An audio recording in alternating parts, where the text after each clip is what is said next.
नाचू लागली की असं वाटतं इंद्राची एखादी परी स्वर्गात नाचता नसता चुकून या भूतलावर आली की काय रे. तुझ्या गाण्याचे स्वर, पायातील रुपुराचा आवाज कानावर आला की काळजावर इश्काची सुरी चालून खाली कापल्यासारखं वाटतं घर.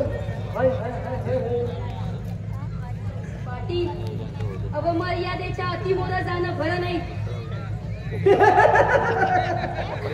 मर्यादा? अगं या गावच्या पाटलाला कुठल्याच प्रकारची मर्यादा नसते. बघ बघ हा पाटील तुझ्या दारी तुझ्या ओढीनं आलाय ग.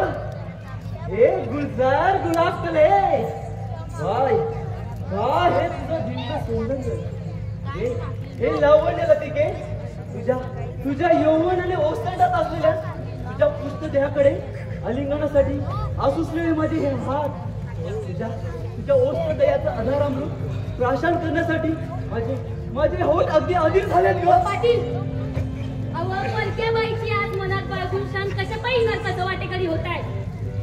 माझ्या मल्हारी रवायलेलं फुल माझ्या मल्हार सुधरी.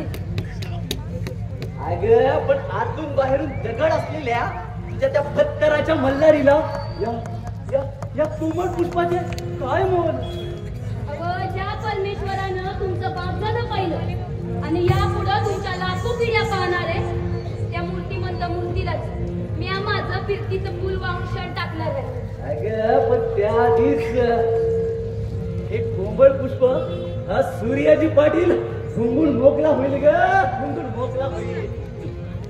काय हो पाटील, तुम्हाला ही मुरली म्हणजे काय शेणामेनाची बावली वाटली होय.